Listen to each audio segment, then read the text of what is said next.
Have you ever had an integral hatred of something so strong that the very thought of it is enough to spur you on to write an entire novel? No?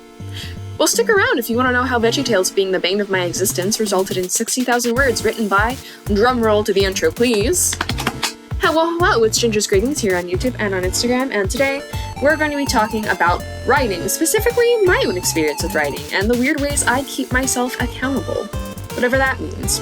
I'm pretty sure I've had story ideas running through my head non-stop since my conception. According to my parents, I've been writing from a very young age, and as long as I can remember, I've always had a very strong imagination. When you mix that with thinking up scenarios to escape the hell that was my childhood, it's easy to see how I've basically programmed myself to constantly be spawning new concepts and characters. Unfortunately, that creativity does not always come with consistency. Let me know if this sounds familiar. You're doing your homework, cleaning tables at work, or doing anything else that your brain doesn't want to focus on. And suddenly, a new shiny idea pops up in the back of your mind. For the next few hours, you jump into the rabbit hole of fleshing out and polishing this cool new idea, either by actually writing things down, talking to other people about it, or just getting so into your head that you're hardly seeing the world and you become a hazard to society. I did a hell of a lot of that last one, and sometimes I swear I'd be thinking non-stop about it for weeks. And at the end of all that talking or writing or thinking, you'll have what you feel like is the most interesting, engaging story in the world that personally caters to everything you love and you feel so accomplished. I know I'm not alone in this, and if you're anything like me, you probably know what comes next. With the sheer quantities of ideas you think up, you probably don't even get the chance to write them all down, let alone consider actually turning them into anything. To be honest, I think just letting these ideas be ideas is really fun.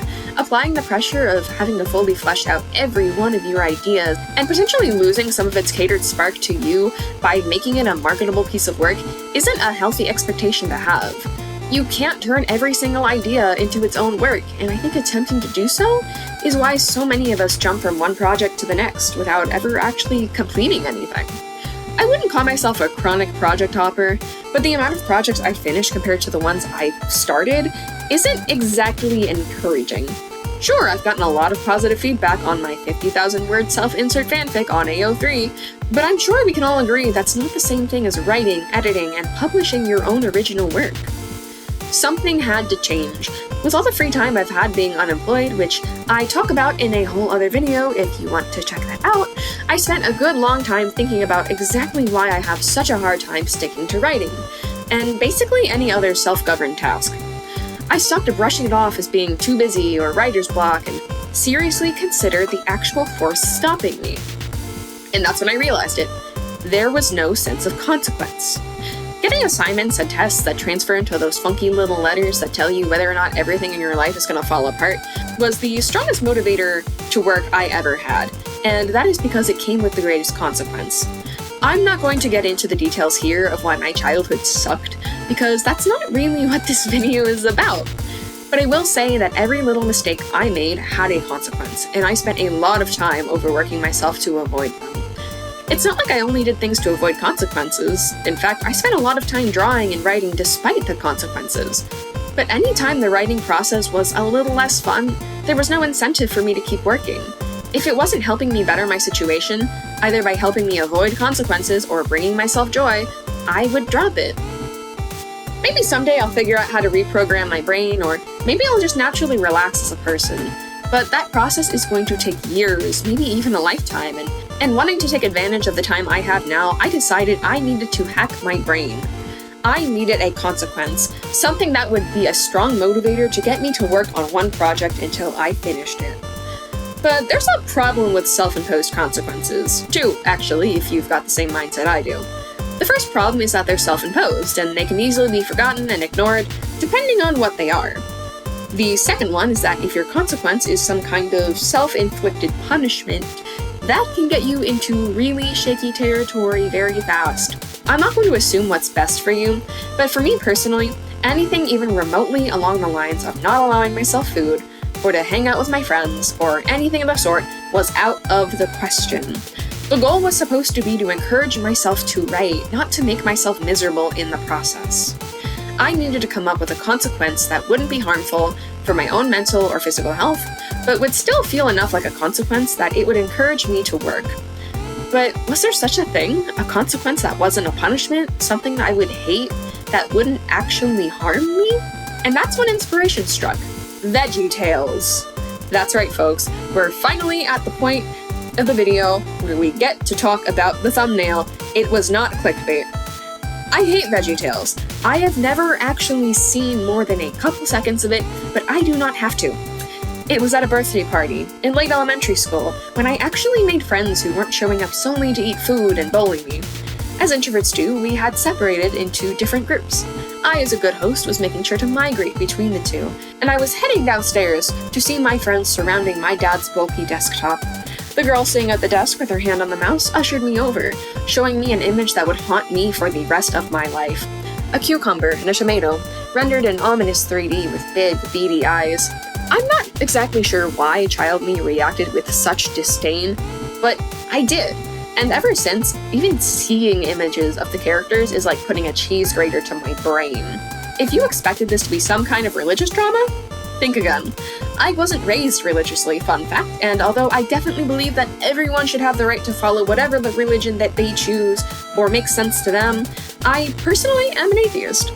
However, a lot of my friends either are or were religious and basically grew up on Veggietales, my girlfriend included. They take immense pleasure in reminding me that Veggietales exists, and have suggested more than once that I should watch and react to the show, much to my displeasure. My girlfriend is incredibly sweet, loving, caring, and immensely supportive. They're the entire reason I could take an extended break from working to start my channel and focus on doing art and writing. But if I was going to instigate a consequence, they were my first line of defense to keep me accountable.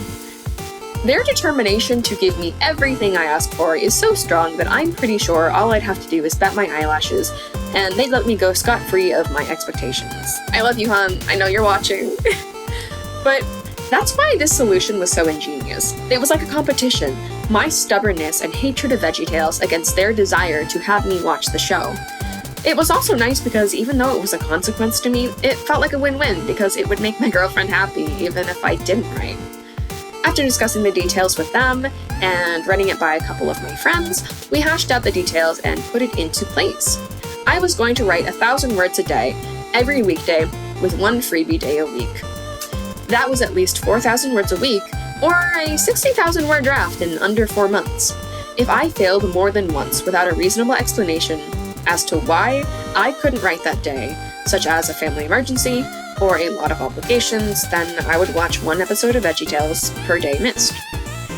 I'm sure you're wondering, would something like that actually work?